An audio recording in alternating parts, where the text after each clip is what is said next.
اللہ نے دنیا و آخرت کی آگ حرام کر دی۔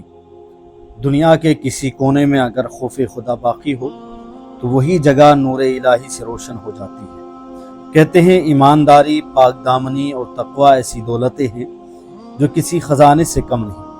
یہ واقعہ بھی ایک ایسے ہی بندہ خدا کا ہے جس نے نفس کی دعوت کو ٹھکرایا اور رب نے اس کے جسم پر دنیا و آخرت کی آگ کو حرام کر دیا۔ آئیے سنتے ہیں ایک عام سے لوہار کی سچی کہانی جو جنت کی خوشبو بکھیرتی ہے۔ ایک نیک و پرہیزگار شخص مصر پہنچا۔ وہاں اس نے ایک لوہار کو دیکھا کہ وہ آگ کی بھٹی سے دہکتا ہوا سرخ لوہا اپنے ہاتھ سے نکال رہا ہے، مگر نہ اس کے چہرے پر پریشانی، نہ گرمی کا اثر، نہ ہی جھلسنے کے آثار۔ وہ شخص حیران ہو گیا، دل میں کہا یہ کوئی اللہ کا ولی معلوم ہوتا ہے جس پر آگ کا اثر ہی نہیں ہو رہا۔ وہ قریب گیا، سلام کیا اور ادب سے بولا، تجھے اس خدا کی قسم جس نے تجھے یہ کرامت عطا فرمائی، میرے لیے دعا کر دی۔ یہ سن کر لوہار کی آنکھوں میں آنسو آ گئے اور اس پر رقت طاری ہو گئی۔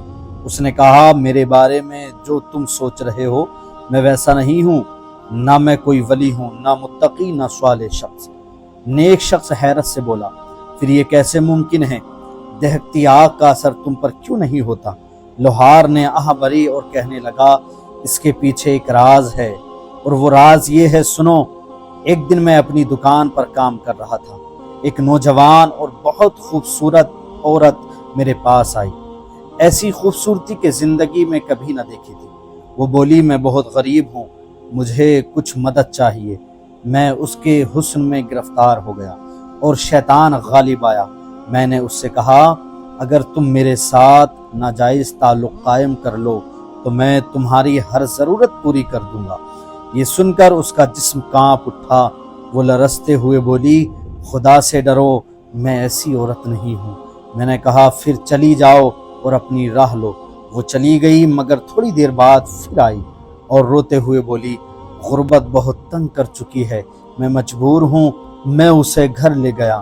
جب دروازہ بند کرنے لگا تو اس نے پوچھا، یہ دروازہ کیوں بند کر رہے ہو؟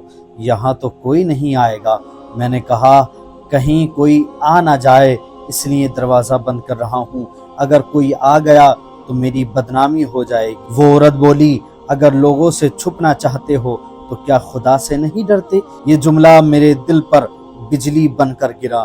جب قریب ہوا تو دیکھا وہ کانپ رہی تھی جیسے بہار کی ہوا سے خشک پتے لرزتے ہیں۔ اس کی آنکھوں سے آنسو بہہ رہے تھے۔ وہ کہنے لگی، اے مرد، اگر آج تم مجھے چھوڑ دو تو میں وعدہ کرتی ہوں کہ اللہ تمہارے جسم کو دنیا و آخرت دونوں جہانوں کی آگ سے محفوظ رکھے گا۔ میں کانپ گیا۔ میرے دل نے فیصلہ کیا، میں گناہ نہیں کروں گا۔ میں نے اسے معاف کر دیا اور اس کی ضرورت بھی پوری کر دی۔ وہ عورت خوشی سے واپس چلی گئی۔ اسی رات میں نے خواب میں ایک نورانی چہرے والی بزرگ عورت کو دیکھا جس کے سر پر یاقوت کا تاج تھا۔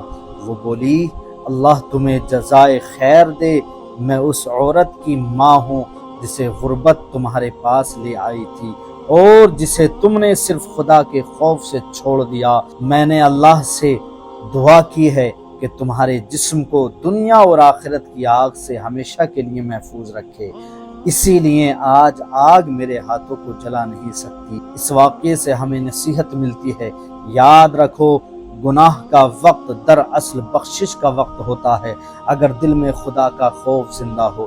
جس نے حرام کو ترک کیا صرف اللہ کے لیے، اللہ اس کے لیے وہ رزق، عزت اور مقام لکھ دیتا ہے جس کا وہ کبھی تصور بھی نہیں کر سکتا۔ ہم سب کو بھی چاہیے کہ گناہ کے لمحے میں تھم جائیں، خوف خدا کے آنسو بہائیں اور دل سے نہیں کہہ دیں، منع کر دیں، کیونکہ شاید وہی منع کرنا ہماری نجات کا پروانہ بن جائے۔ جو جوانی میں اپنے نفس پر قابو رکھتا ہے، قیامت کے دن اللہ کے عرش کا سایہ اس کا منتظر ہوتا ہے۔ اللہ ہمیں بھی ایسا دل عطا فرمائے جو گناہ کے وقت لرز جائے اور ایسی نگاہ دے جو مصیبت سے پہلے نم ہو جائے۔ آمین۔ اگر واقعہ اچھا لگا ہو، نصیحت اچھی لگی ہو تو اپنے دوستوں کے ساتھ شیئر ضرور کریں۔